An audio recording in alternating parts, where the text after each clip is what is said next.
There's a crossover for everyone at every price point.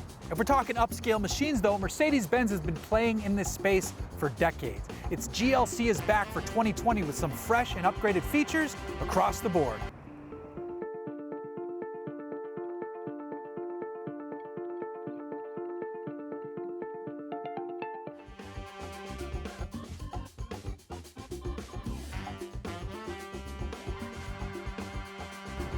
This is a really good-looking vehicle, especially compared to the rest of Mercedes' more entry-level options. The lines are simple and clean. It's not overdone.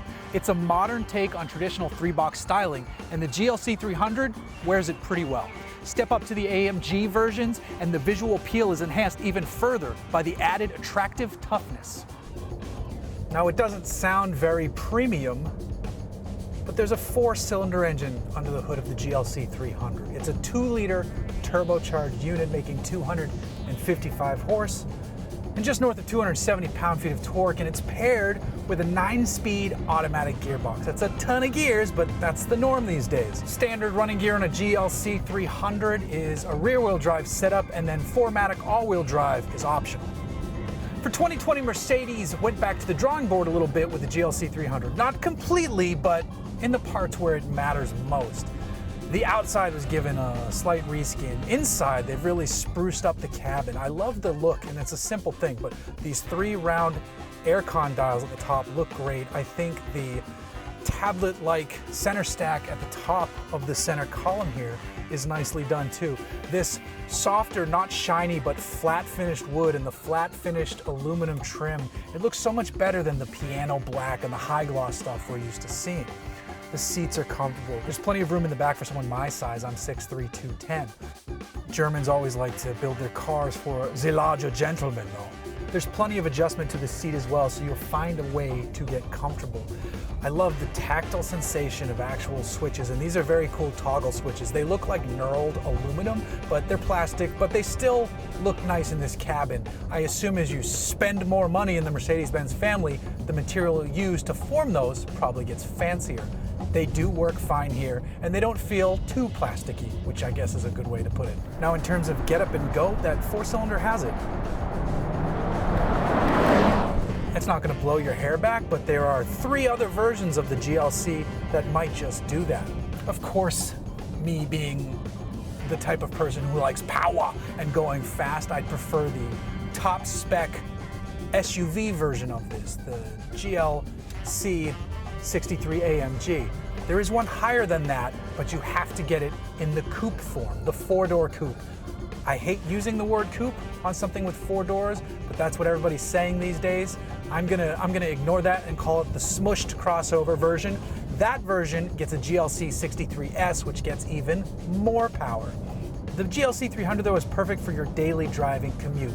Now, coming soon, the plug-in version might be where the smart money lies, as long as there's not a massive premium for getting a battery and electric motor power assist there.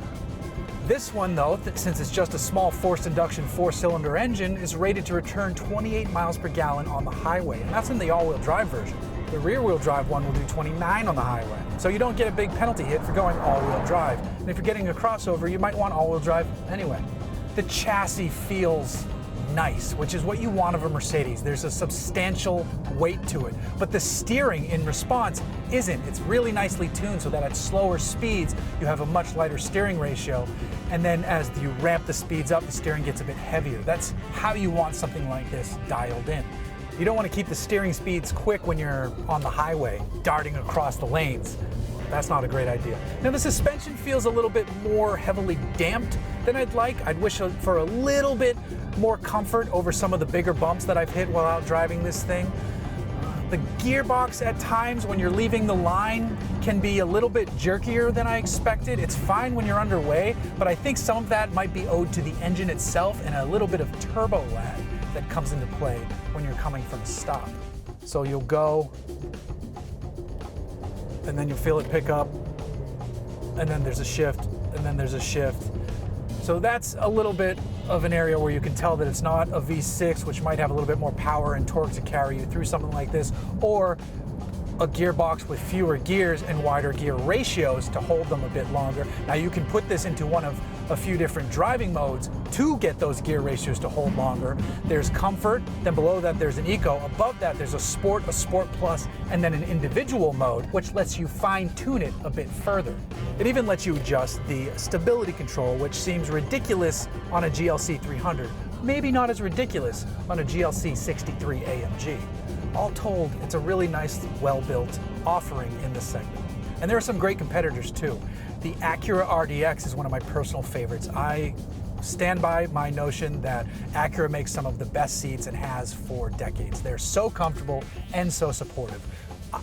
If I were shopping in this segment, the Rdx would be the one that would likely wind up in my garage, even though I love Mercedes. I used to have a 74 Mercedes 280 sedan. I have an 84 Mercedes wagon, so I'm a fan of the brand, but in terms of the modern stuff, the Acura might offer a little bit more bang for your buck. Speaking of bang for your buck though, this starts at just $43,000. It's a lot of money, but you are getting a Mercedes.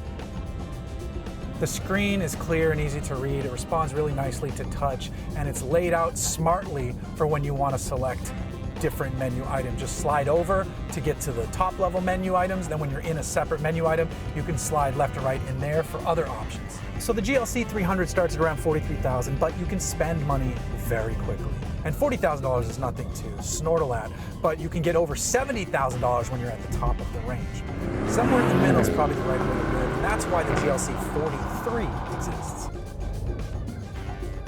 The Mercedes-Benz GLC does a good job of standing out in a crowded segment. Not with outrageous styling, but with subtle, classy good looks and a healthy range of engine choices. Now, anything you select in this segment is going to leave you a happy customer, but there's something special about looking out into your garage or your driveway and seeing that three-pointed star on there.